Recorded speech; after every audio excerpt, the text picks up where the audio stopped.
In this period, Brazil, with players like Bismarck, Roberto Carlos and Elba, always made a mark but fell at the last hurdle, like in this 91 final penalty shootout in Lisbon. In the end, Rui Costa put Brazil out of their misery and sent Portugal wild. Argentina had gone home early, underachieving and ill-disciplined. To Australia, and with Argentina still in the doldrums, centre stage was taken by Ghana and inevitably Brazil, who fought out one of the best ever finals in Sydney. Goalkeeper Dida well beaten. 9 of this Ghanaian squad had come through their under-17 ranks. Brazil's players were picked from a nationwide search long before they reached this age group. And here they were level soon after half-time through Jan.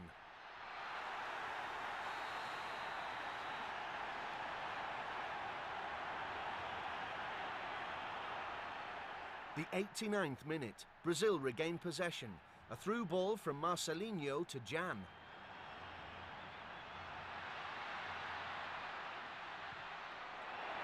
And that was Brazil's 3rd FIFA World Youth Championship success.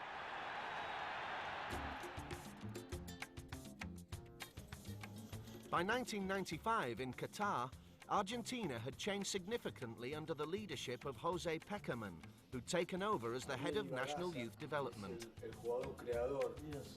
Brazil probably had a more technically gifted squad, which included Caio, the tournament's leading scorer, who would be heading for Inter Milan after the tournament. The players often get to know each other well in these championships. Indeed, this was a light skirmish just before they met for real in the final. And Argentina, captained by Juan Sorin, won the day this time, taking the lead with a skillfully constructed goal in the first half.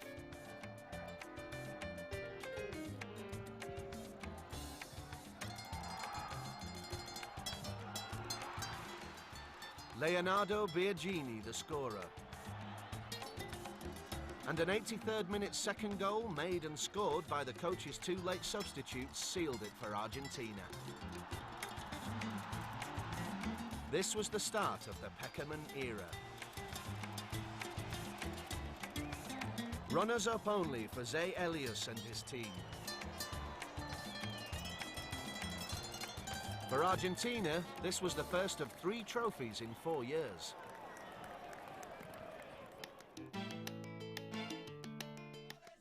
Two years later, Brazil's squad in Malaysia had plenty to sing about. 10 goals against Belgium, another 10 against Korea. They were flying, but Argentina had done them no favours. A defeat by Australia meant Argentina finished 2nd in their group and had to play Brazil in the quarter-finals. But this was an even more talented squad than in Qatar. Alex and co had shown the better form here and did most of the attacking, but yet again Argentina came up trumps. Riquelme's pass for Scaloni didn't initially look dangerous, but out of nothing he opened Brazil's back door. But at this level, don't overplay the result, and don't forget the opposition. Things can happen in seconds, making the most of an opportune moment. Argentina had theirs and were able to go on and win. But I still want to say Brazil have an excellent team. Uruguay gave Argentina a fright in the final. But with Riquelme, Cambiaso, Aimar, Samuel, Scaloni, Romeo and plenty of other talented players, this was a hard group to deny. And although Uruguay had their chances, Malaysia 1997 was another Argentina victory. And they also won the Fair Play Trophy.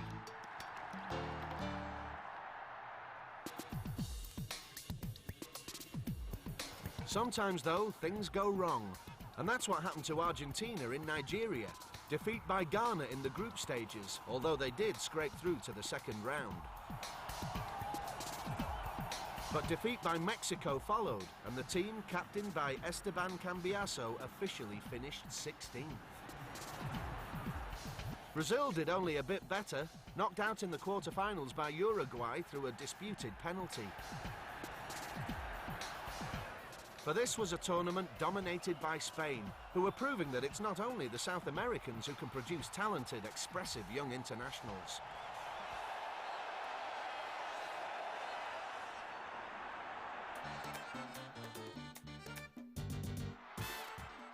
The 13th FIFA World Youth Championship held in Argentina was fiesta again for Jose Pekerman's players, a feast of attacking football and goals. Javier Saviola, El Conejo, the Rabbit, scored a record 11 goals. Argentina won all 7 of their games, scoring 27 times in the process.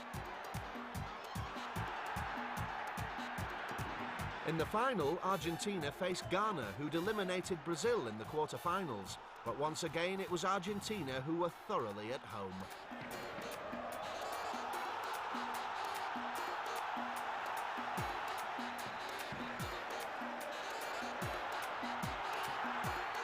(3-0), Argentina's 4th title. Saviola went off to Barcelona.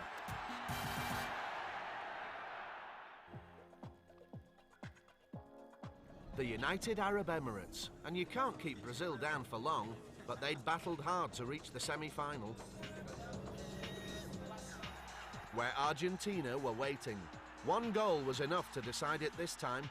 A tight game, and if there's a fine line between success and failure, then that's one thing they all learnt here. These days, Spain's youth development program is certainly challenging the South American dominance. They weren't helped by having their captain Meli sent off in this incident in the 4th minute.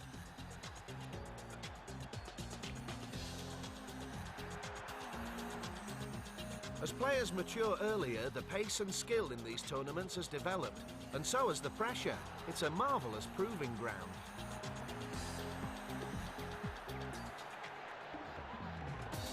Brazil and Argentina have a clear policy of trying to progress international players through age group competitions. The competition overall is getting tougher, but South America still leads the way.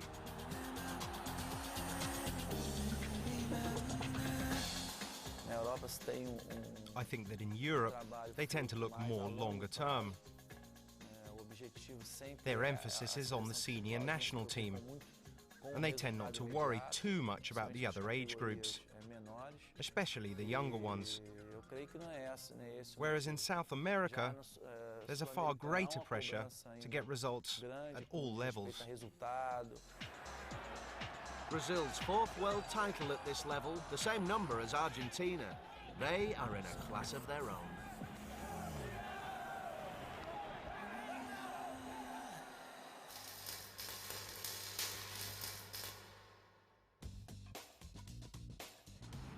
The first FIFA World Cup took place in Uruguay in 1930. Fittingly, the hosts won it.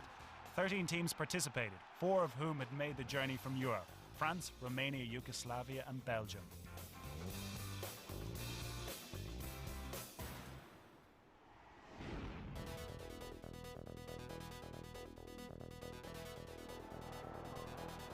Through it, over it, or around it. These guys won't let the simple matter of a wall get in their way. Be they with guile, swerve, or power, free kicks have given the World Cup fans a feast of goals over the last 74 years.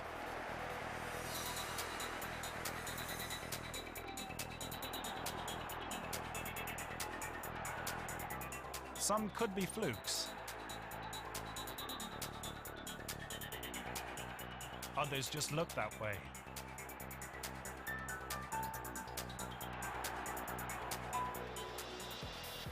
Well-worked, accurate free kicks are very often impossible to defend against. Here is the pick of the bunch.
Mexico 1970, the first FIFA World Cup to be televised in colour. All of a sudden, the game seemed somehow different, somehow even more magical. Perhaps that's because of the three colours that stood head and shoulders above the rest that year. The green, blue and gold of Brazil, now the most famous in football. Though not favourites for the tournament, it was clear that Brazil had done enough in qualifying to demonstrate their poor World Cup in '66 was behind them. What nobody knew, though, was that they'd assembled the richest blend of youth and experience, speed and skill, power and grace the world had ever seen. Captain Carlos Alberto. Roberto Rivellino, a young firebrand. The great Jairzinho, a man in his prime. And of course, a 29-year-old Pelé, still simply magnificent. After a comfortable 4-1 win over Czechoslovakia, Brazil's attention turned to the world champions. A great game with fantastic moments from both teams. Sure, England had their chances. Both Francis Lee and Jeff Astle should have scored. But even the most die-hard England fan will have to admit that the Brazilians held most of the cards in this tense affair. Jairzinho's 59th minute winner made for a fair result. Brazil marched on to the semi-finals, where their tormentors of 20 years earlier, Uruguay, awaited them. A goal down after 19 minutes, the Brazilians had to wait for Clodoaldo's strike just before the break. From then on, though, it was one-way traffic as Brazil set about dismantling the Uruguayans, running out 3-1 winners. The final saw one of football's greatest ever culture clashes, the attack-minded, free-flowing Brazil against the solid, defensive Italians.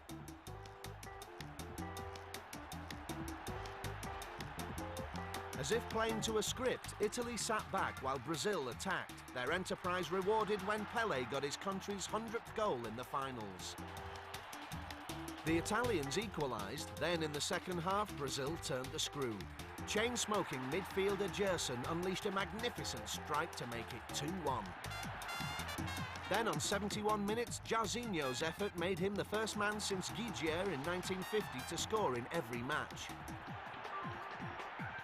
As for Carlos Alberto's goal, well, for those who have seen it, just sit back and enjoy. For everyone else, yes, this actually happened.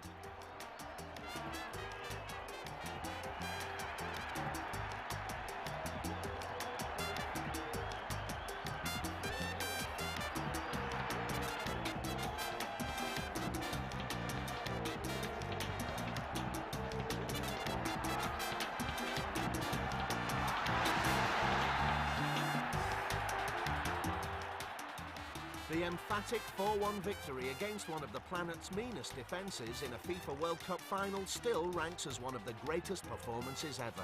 It's been argued that the searing heat favoured the South Americans and that the same team would have struggled in Europe.